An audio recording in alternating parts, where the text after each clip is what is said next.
So first technical term is depreciation, that is related to engineering economics.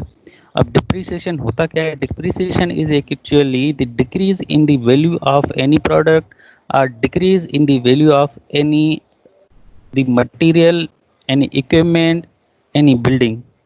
लेकिन time के साथ क्या होता है कि कोई भी चीज़ आप परचेज करते हो तो उसके वैल्यू में डिक्रीज हो जाता है, डिक्रीमेंट आ जाती है। फॉर एग्जांपल एक गाड़ी आपने परचेज की है, तो उसकी वैल्यू जितनी भी है आपने परचेज करने करते वक्त आपने जितनी भी वैल्यू ली थी वो एक बात होगी, ठीक है।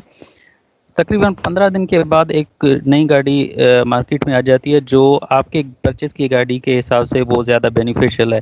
तो क्या हो जाएगा कि आपने जो गाड़ी परचेज की है उसकी वैल्यू डिक्रीज हो जाएगी। That decrease in the value is called as depreciation.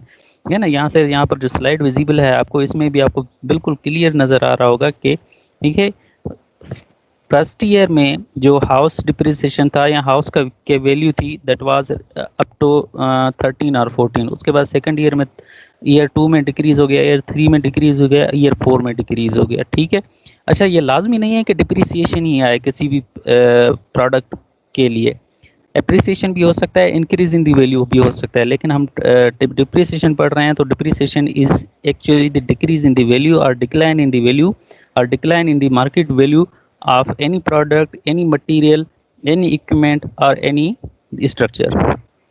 So यहाँ पर इसके थोड़ा बहुत इंट्रोडक्शन गिवन है। It represent the reduction in market value of an asset due to age, wear and tear and obsolescence. So इसको थोड़ा बहुत आप खुद पढ़ लेना।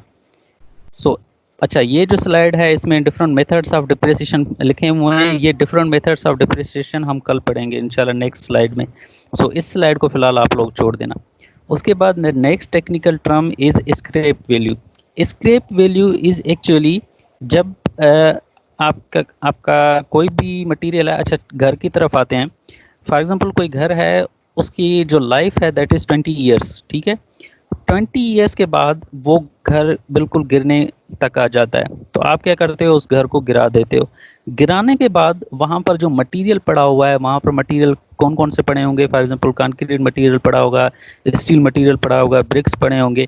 सो उन सारे डिस्मेंटल मटेरियल का जो भी वैल्यू होगा ना, उसको कहते हैं हम scrap value. Scrap value is the value of dismantled house material actually, simply. ठीक है, स्क्रैप वैल्यू जो आप घर को गिराने के बाद जो भी मटेरियल का वैल्यू होता है उसको कहते हैं scrap value. Okay, the next is salvage value.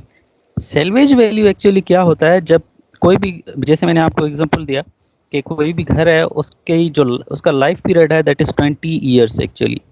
सो 20 साल गुजरने के बाद वो जो घर है वो डिसमेंटल के काबिल नहीं, वो 5 साल गुजार सकता है या 10 साल गुजार सकता है या 10 साल चल सकता है।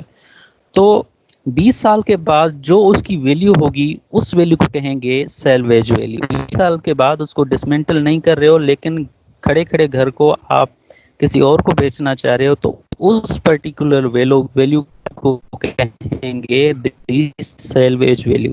Salvage value is the value at the end of utility period without being dismantled. Dismantle करने से पहले ही जो भी वैल्यू आएगा that value will be called as the salvage. Okay, next is market value. Market value is actually the on-time value of any product, on-time value of any the structure, any equipment, etc.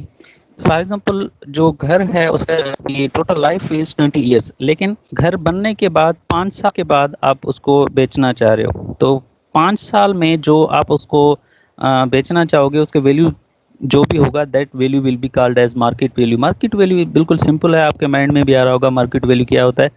जिस time को जिस भी चीज़ को जिस time आप purchase करना चाहो या सेल करना चाहो, उस टाइम का वैल्यू अगर निकालोगे तो that value will be called as the market value. उसके बाद है book value. Book value is actually the value of any item, value of any material, value of any equipment which you actually present in the account book. जैसे ही घर complete हो गया, घर complete होने के बाद जो उसका फाइनल वैल्यू होगा उसको कहेंगे बुक वैल्यू। लेकिन उसी वैल्यू को अगर 5 साल के बाद निकालोगे बुक वैल्यू को, तो वो बुक वैल्यू चेंज होगा, because there will be depreciation question लाजमी है। जो घर बन गया, बनने के बाद जो उसका वैल्यू होगा वो डिफरेंट होगा। वो फॉर एग्जांपल यहाँ 1 करोड़ है, ठीक है, 5 साल के, सो 20 लाख की डिप्रिसिएशन हो गई। So book value is always calculated year after year, and it is the original value minus depreciation, always the original value minus depreciation.